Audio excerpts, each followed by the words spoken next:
Can we get through there? So far, my mom's lost her house, and I'm just hoping nobody else has to go through that. Nothing is possible in this centre without the community coming together, doing fundraising. Because we become so vulnerable in society. Everybody thinks that they can pick on the older people, that they're easy bait. Not anymore. We just go off and do stuff like self-harm and stuff, but like I don't do that anymore.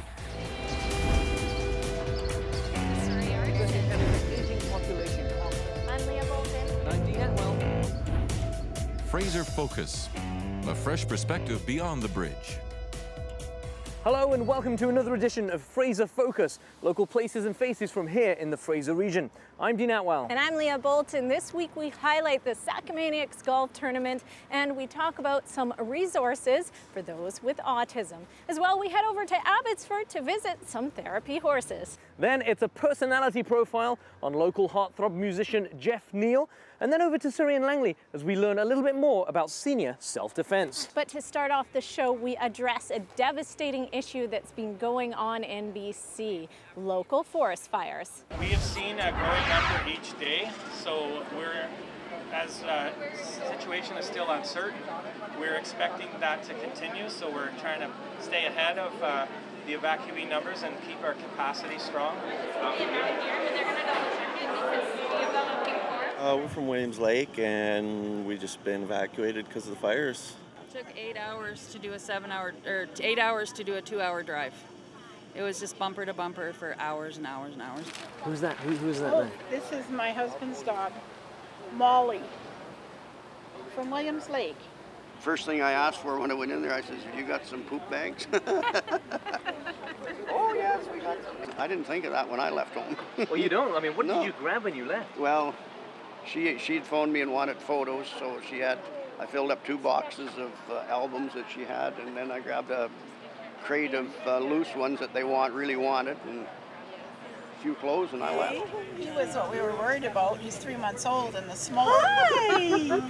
Hi there! You just don't know what's going on, do you? This is a registration number so that we can receive food vouchers while we're here, because we're staying with my daughter, so everything helps out. Okay. So far, my mom's lost her house, and I'm just hoping nobody else has to go through that thing. It's scary. It's very scary. The kids don't understand what's going on. They ask you questions and you don't know how to answer them because you don't know what you're doing yourself.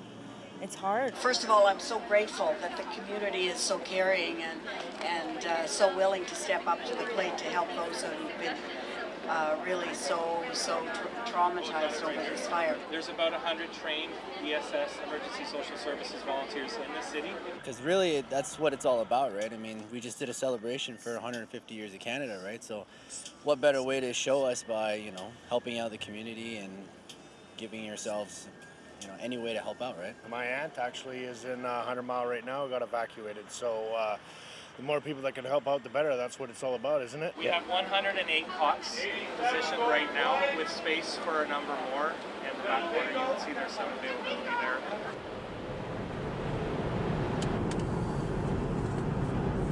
Holy smokes. Fire Department emergency, what address?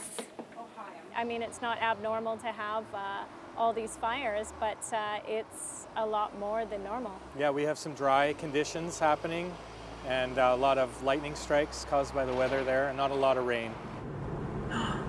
Oh man, go way to the left. Can we get through there?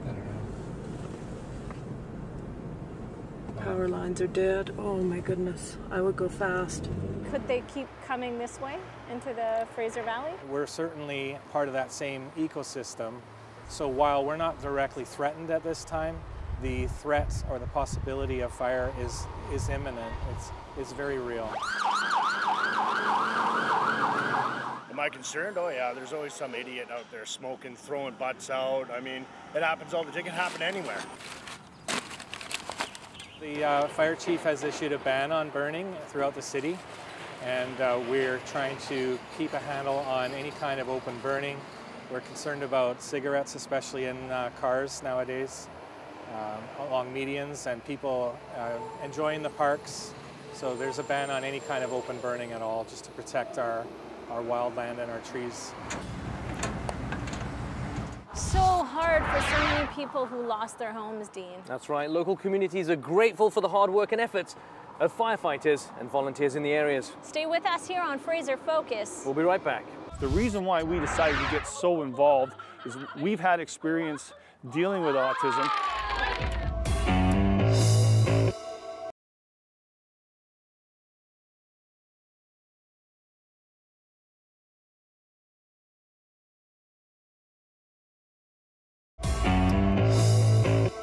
Hey guys, welcome back to Fraser Focus, local faces and local places. Right now we're here in Richmond at the Pacific Autism Family Network. Now these guys are working hard. Soon they're going to be bringing a community office to the Fraser Valley. Let's go in and see what they're all about. What do you guys have planned for next? Pictionary. The Pacific Autism Family Network was founded in 2012, but we just opened up our Good Life Fitness Family Autism Hub, which is the hub of our hub and spoke network. So our mandate is to expand the capacity in how families and individuals access autism services. Curious. I say that guy. Awesome. Yes. So this is a good way for individuals on the spectrum to practice identifying those nonverbal cues. Right. Some of our folks struggle with that, so it's good to recognize facial cues and understanding emotions. Are you having fun today? Say yes. Yes. He can only talk a little bit through his iPad. I am here because just a little support from my brother will help him get through the life skills and social interactions with the leaders and stuff. You got it. Our founders, Sergio Coquia and Wendy Lissogar-Coquia, have just put a tremendous amount of heart and energy and time into making this place come to a reality.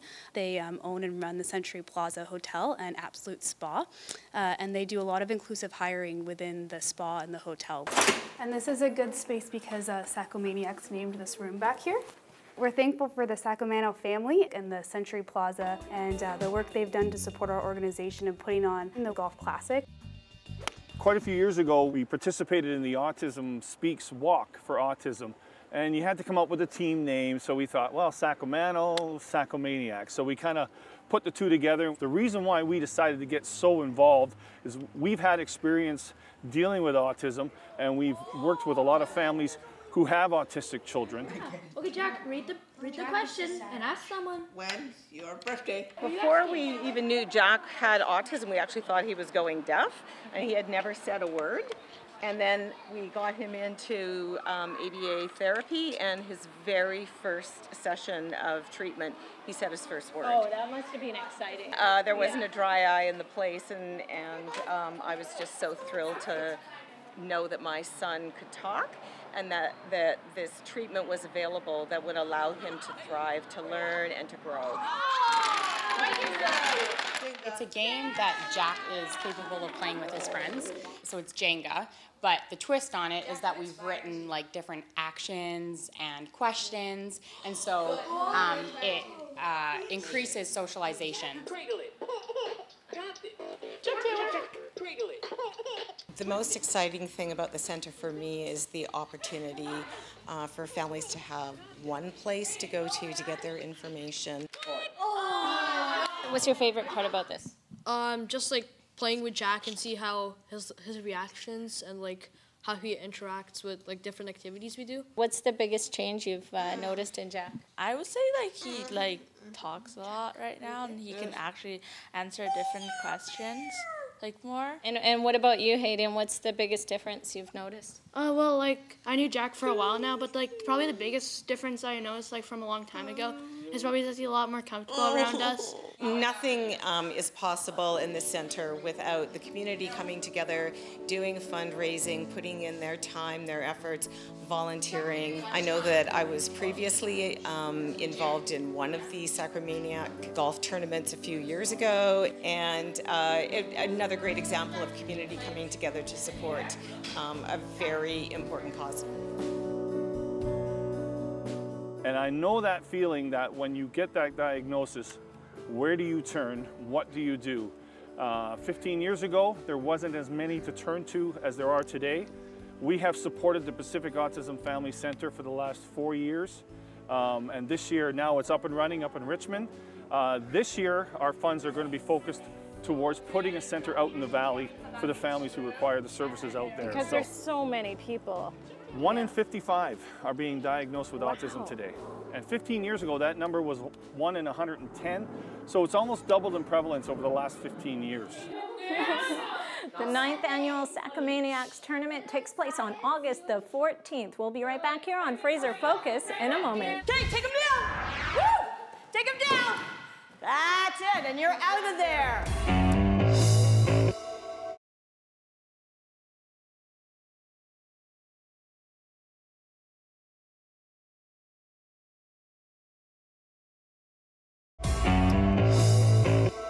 Welcome back to Fraser Focus. Zoomers are the most vulnerable when it comes to personal safety. Learning simple self-defense techniques can help make the difference in whether a senior becomes a statistic or a survivor.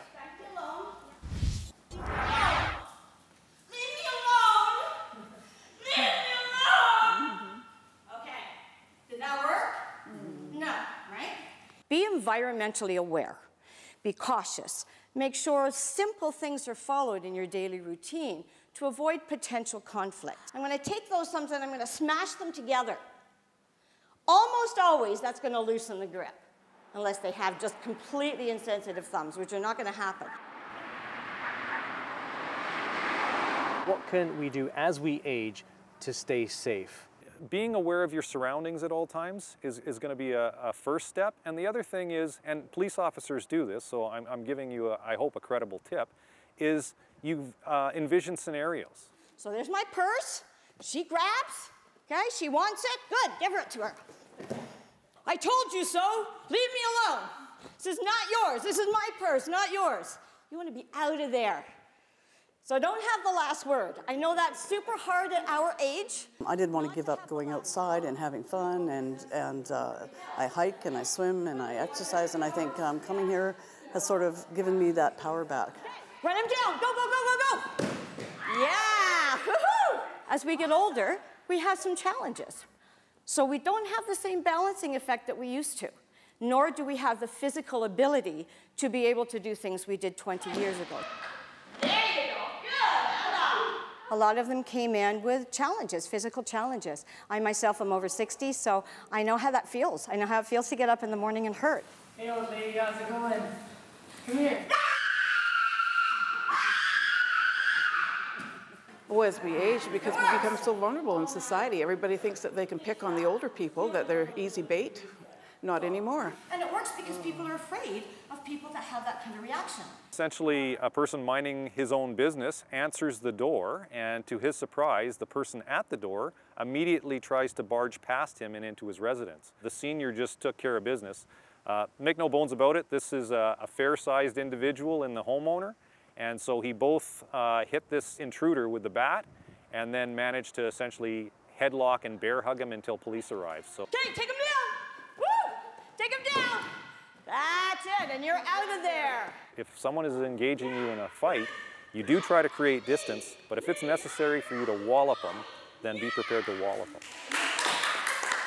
I was attacked by a patient on one occasion, and I was very hurt, and but there's not much you can do about it because they're a patient. They're not really in the right mind all the time. So you're just told to go on with it. Well, I don't have to go on with it now that I'm retired. I can defend myself. All right, and fast as you can now, turn.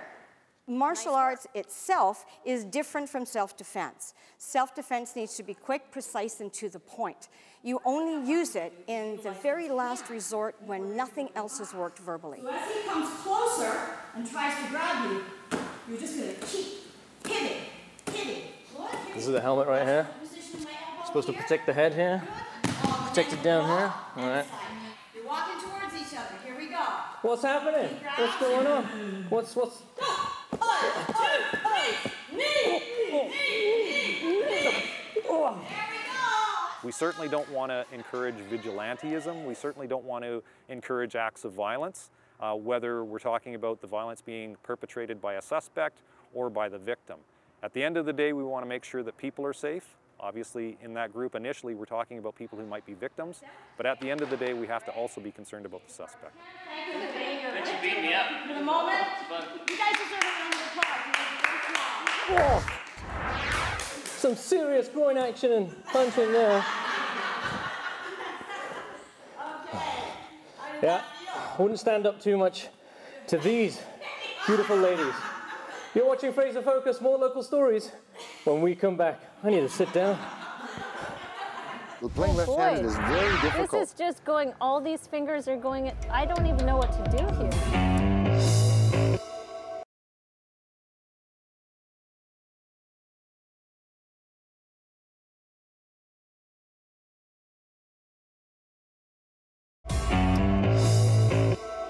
Hey guys, welcome back to Fraser Focus, local faces and local places. Right now I'm in Abbotsford on a horse, as you can see. We're with Shamrock Counseling.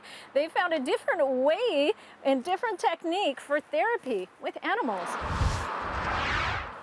What did you learn specifically about how to work with anxiety through the horses? Just brushing them is okay.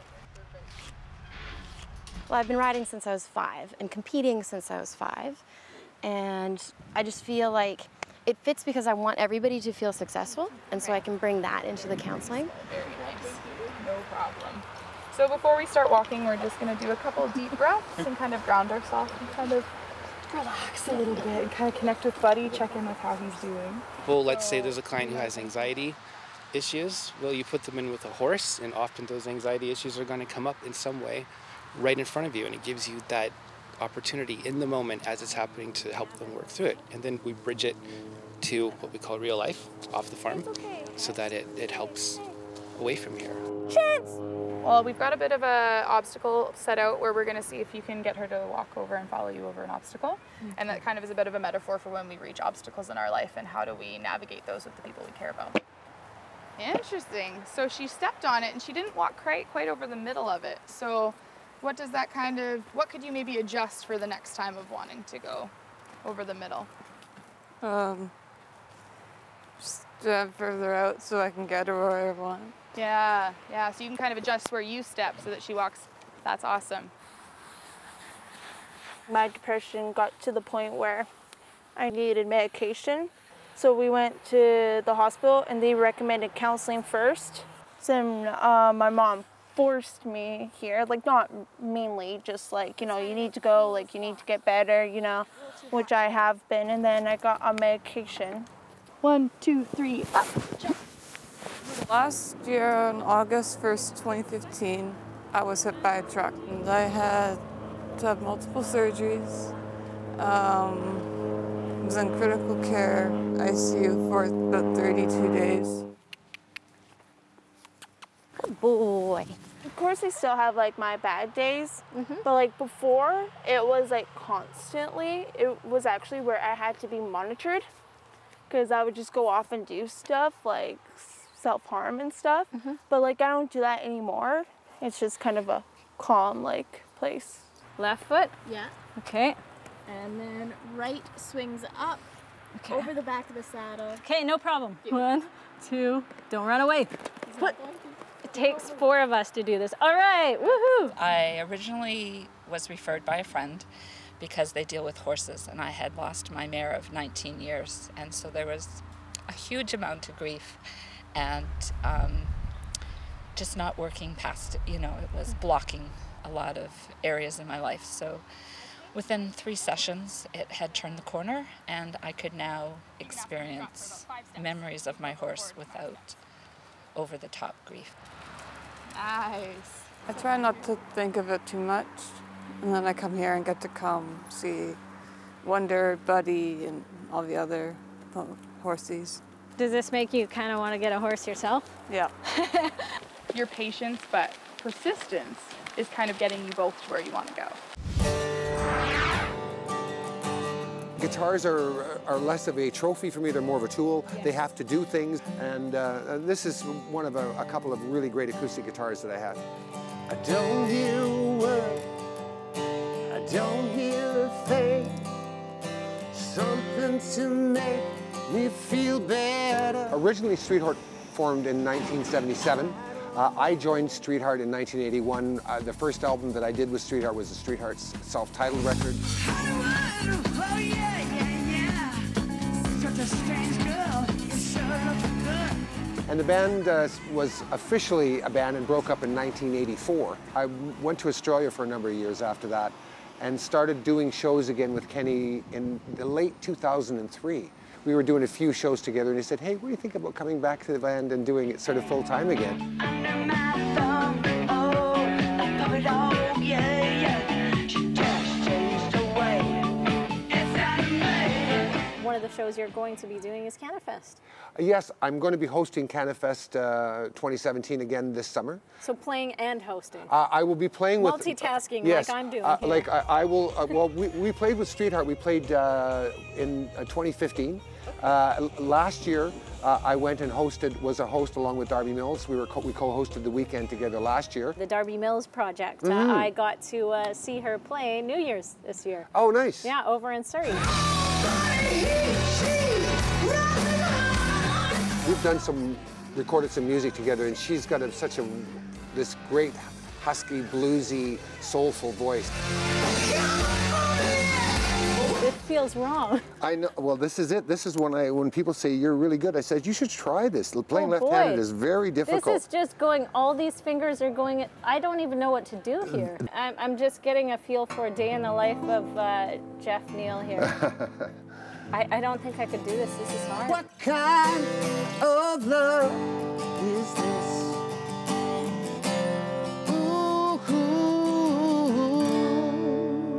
Oh, that Jeff Neill guy, he's a super cool guy, but I don't know what he's thinking. He's playing his guitar completely backwards. I'd say it was a lot of talent. Can't wait to see him live with the Vindicators at CanaFest. Me too. It's going to be an awesome show. And that's it for this week's episode of Fraser Focus, bringing you stories from beyond the bridge. Now remember, if you have a story that you'd like us to share, please feel free to contact us. I'm Dean Atwell. And I'm Leah Bolton. See you next week.